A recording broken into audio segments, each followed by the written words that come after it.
Ahoj cyklistom z Bratislavy a okolia.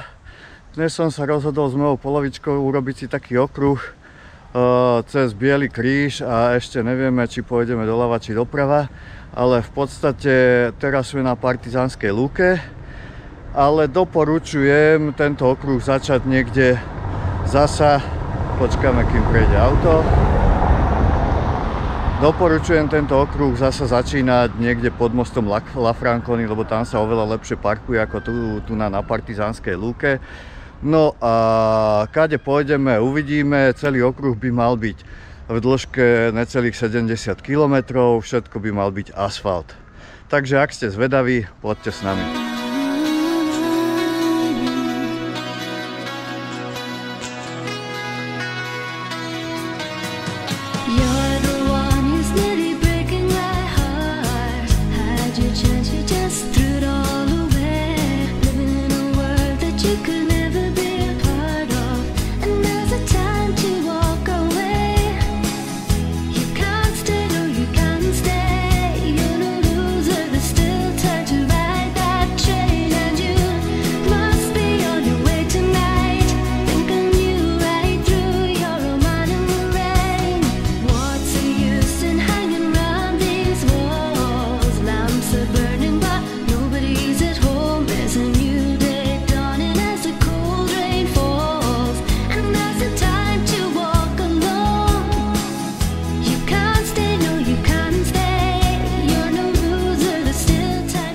No, takže toto je bufet u Slivu.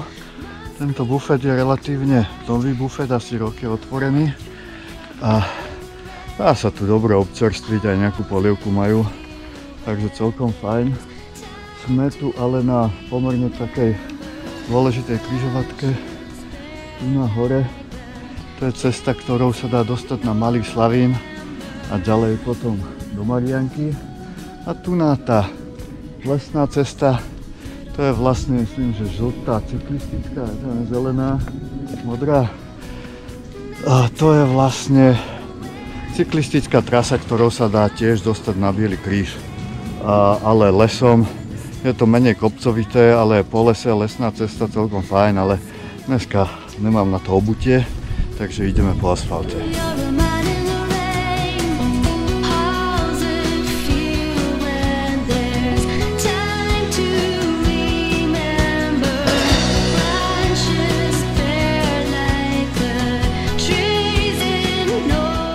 No, takže tu za mnou je Červený kríž, veľmi pekné miesto, veľký altánok, dá sa tu čundrovať, dá sa tu opekať, je to tu veľmi pekné.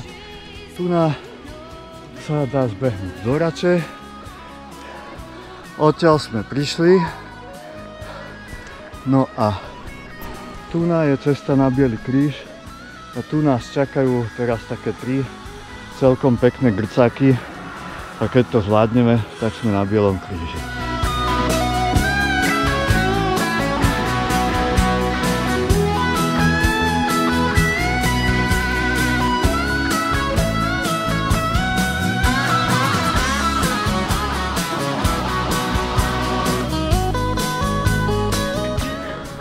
No, takže sme dorazili na Biely kríž.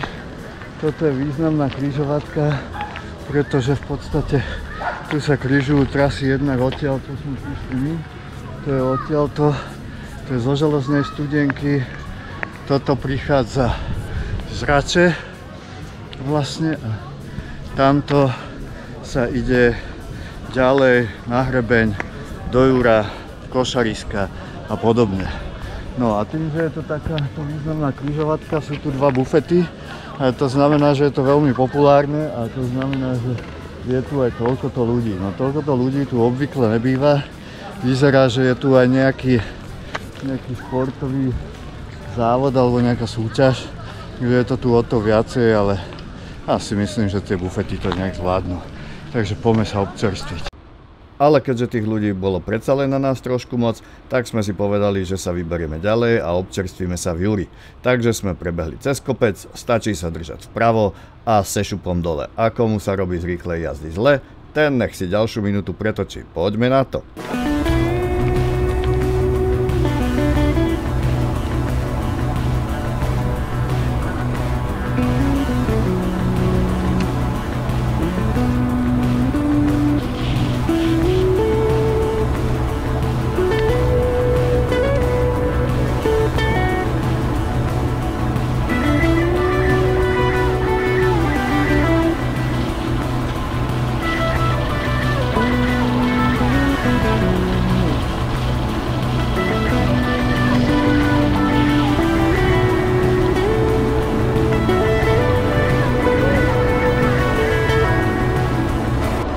Takže sme vo Svetom Jure a kto má chuť na kávičku a koláčik v štýlovej kaviarničke, tak hned pod kostolom doľava, a kto sa chce dobre najesť, tak na námestie do reštaurácie Korzo.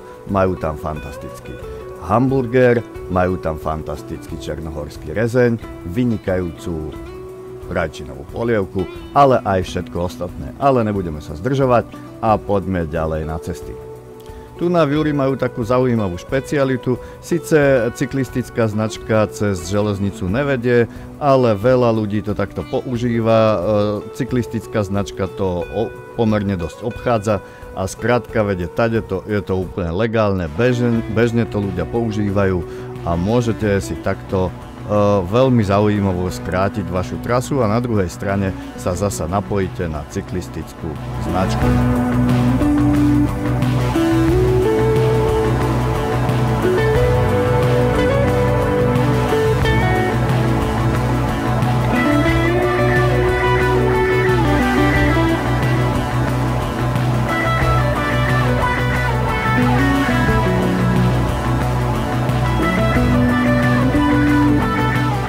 Ďalším cieľom je rázcestník pri Ivanke pri Dunaji, vedie k nemu krásna cyklocesta popri Šúrskom kanáli a okolo Šúrskeho jazera. A nie je na to, keď vám na tejto ceste preráža protivietor vaša krásna polovička na elektrobajku a ešte vám vezie aj všetky veci.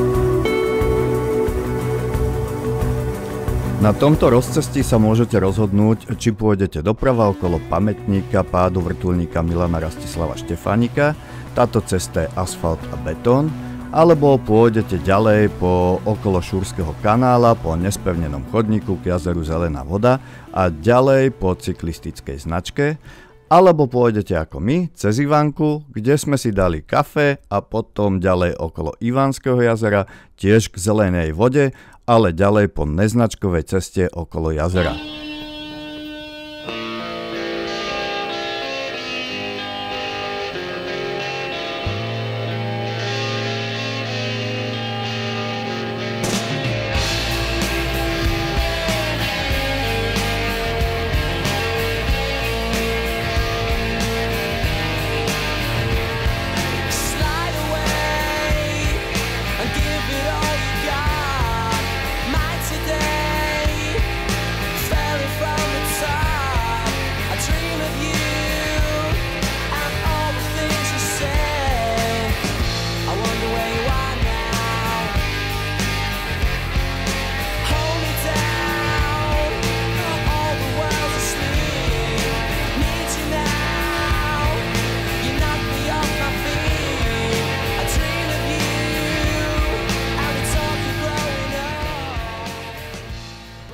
Takže sme si dali takú peknú slalomovku okolo Barín a teraz sme sa dostali k Malému Dunaju a tu je toľko ľudí hlavne pretože sa tu v podstate končí vzletová dráha a často, alebo relatívne často, tu môžu pristávať a vzlietávať lietadlá, takže sem ľudia občas takto zajdú a pozerajú sa, či niečo nepoletí. Takže tiež veľmi pekné miesto.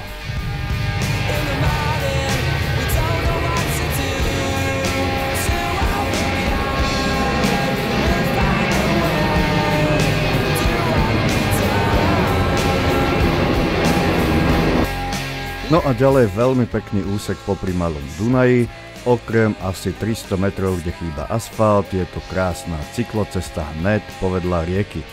Pri Slovnafte je veľmi dobrý bufet, kde vám zmiešajú pivo s hroznovkou a vyjde z toho výborný miešaný radler, no a potom cez prístavný most na druhú stranu.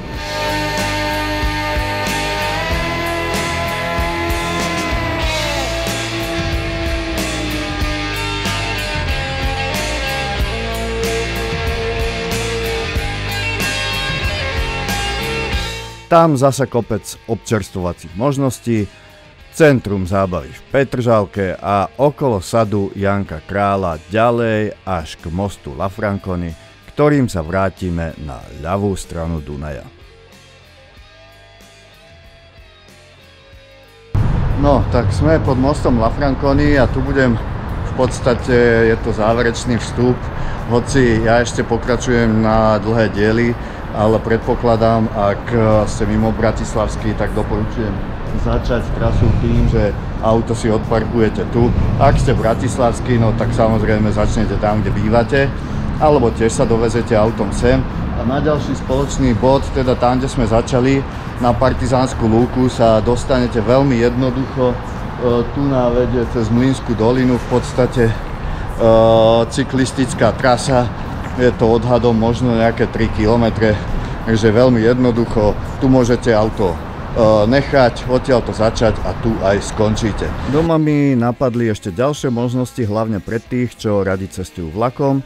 Táto trasa totiž križuje železničnú trať hned dvakrát, takže aj keď idete z Trnavy či Kútov, môžete začať či končiť na stanici Železná studnička, čo je vlastne Partizánska lúka, čo úprimne teda doporučujem. Alebo môžete ísť aj do Svätého Jura a je možnosť aj v Ivanke pri Dunaji. Tam si je síce trať stanica kúsok mimo trasy, ale myslím si, že je to možné aj táto možnosť. Takže, čo by som k dnešnej trase povedal, neviem ešte koľko to malo kilometrov, predpokladám okolo nejakých 65. Trasu dávam dole do komentárov, alebo skrátka trasu... tu je obrázok trasy aj s výškovým profilom, tak si môžete pozrieť. Za mňa trasa veľmi krásna, máte tam kopce, stúpanie, asfalt, jazera, bufety, všetko, na čo si človek zmyslí, úplný komfort, že nádhera, ja som veľmi spokojný. Takže, ak sa vám trasa páči, určite doporučujem ju absolvovať. No a aby som nezabudol, samozrejme, ak sa vám páčia tieto videá alebo videá podobné, ktoré nájdete od iných prispievateľov na tomto kanáli, dajte si určite odber, pomôžete tomu kanálu a nás to bude baviť zase robiť ďalšie takéto videá a určite nám pomôžete tým, že nás budete odoberať.